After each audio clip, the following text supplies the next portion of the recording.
탤런트 김성민 씨로부터 시작된 마약 사건의 후폭풍이 아주 거셉니다. 개그맨 전창걸 씨가 대마초를 흡연한 혐의로 기소를 앞두고 있는 데다 또 다른 스타들의 이름까지 거론되고 있는 상황인데요. 자세한 이야기를 머니투데이 전영화 기자와 함께 알아보겠습니다. 안녕하세요. 안녕하세요. 네, 정 기자님, 검찰이 마약과 관련한 연예인들을 추가로 소환을 해서 더 조사를 하겠다 이런 입장을 밝혔는데요. 네, 그렇습니다. 검찰이 김성민 전창걸 사건을 조사하는 과정에서 적발한 연예인은 3명에서 4명 정도인 것으로 전해지고 있는데요. 조사 대상에 오른 이들 연예인들 중에서는 검찰이 구체적인 혐의를 잡아낸 사람은 톱스타 A와 여자 모델 B가 가장 유력한 것으로 전해지고 있습니다. 네. 모델 B 같은 경우는 김성민과 전창걸이 잇따라 구속된 시점부터 유력한 연루자로 거론이 됐고요.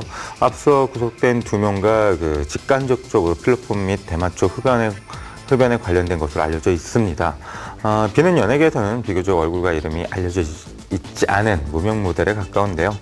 반면 A는 어느 정도 인지도가 높은 남자 연예인이라서 좀 더 무리를 빚지 않을까 이런 생각이 듭니다. 검찰은 전창걸 정도급이라고 공언하고 있는데요.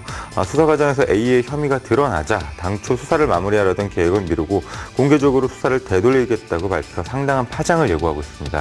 네, 그런데 이제 이번 해를 넘기지 않고 이번 주 내에 소환을 하겠다 이런 소식이 또 전해지고 있는데요. 예, 검찰은 이번 주 안에 혐의를 받고 있는 A와 B를 비롯해서 다른 사건 연루자들을 불러서 조사를 할 방침입니다. 이미 상당 부분 혐의를 밝혀냈기 때문에 이들의 실명 역시 곧 공개될 예정인데요. 네. 혐의가 거론되는 연예인의 실명이 공개되지 않다 보니까 그동안 몇몇 연예인들의 이름이 루머처럼 퍼져서 애꿎은 소문에 시달리는 사람도 있고요. 예. 그만큼 연예계가 긴장하고 있다는 뜻이기도 하죠. 네, 그런데 또 전창걸 씨 구속 기소가 조만간 이루어질 것이라는 소식까지 전해졌어요. 예, 검찰은 이제 전창걸의 구속 기한이 끝나는 대로 기소한다는 방침인데요. 네. 이걸 놓고도 해석이 엇갈리고 있습니다. 대마초 흡연은 통상 불구속 기소로 이어지는데 전창걸은 구속 기소로 이어질 것으로 보이기 때문입니다. 이는 사건 연루자가 많다 보니까 증거 인멸 또는 입을 맞출 우려가 있기 때문인데요. 연루되고 있는 연예인들이 소환 조사를 받다 보면 고구마 넝쿨처럼 줄줄이 다른 이름들이 또 나올 수도 있고요. 네. 연말연시가 연예계 마약 파동으로 아무래도 좀 소란스러울 것 같습니다.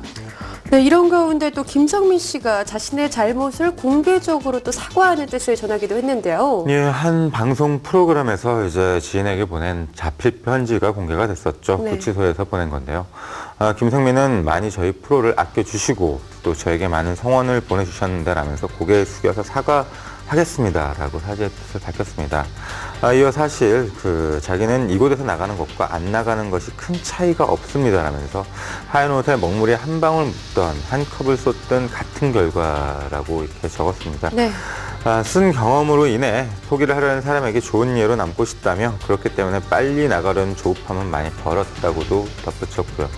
네, 본인이 말한 지금 저희 프로라는 것이 남자의 자격을 뜻하는 것인데요. 그렇죠. 예, 함께 출연을 했던 남자의 자격 동료들도 김성민 씨에 대한 조금 안타까운 마음을 전하기도 했었죠.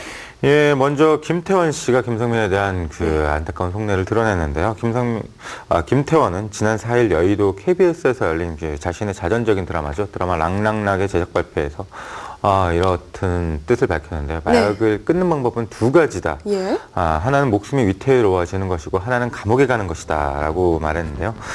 김태원 씨 역시 2차례 대마초 흡연으로 수감 생활을 했기 때문에 절실함을 더구보다 더 잘 아는 것 같습니다.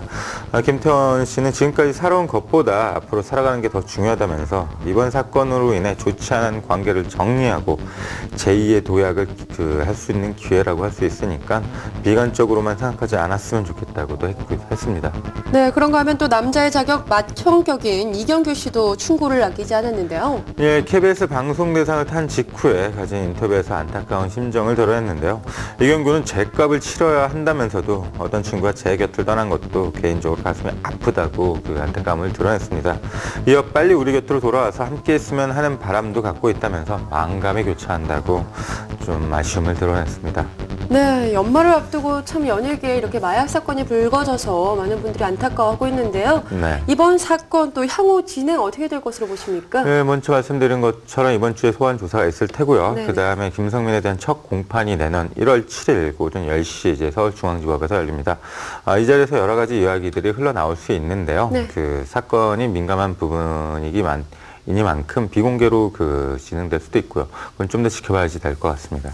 네, 이 며칠 남겨두지 않고 있는 연말, 이 연예계가 마약 사건으로 물들게 됐습니다. 부디 이렇게 불미스러운 사건에 연루된 스타들의 소식 더 이상은 들려오지 않았으면 하는 바람 가져봅니다. 오늘 이야기 여기서 마칩니다. 지금까지 머니투데이 전영화 기자와 함께했습니다.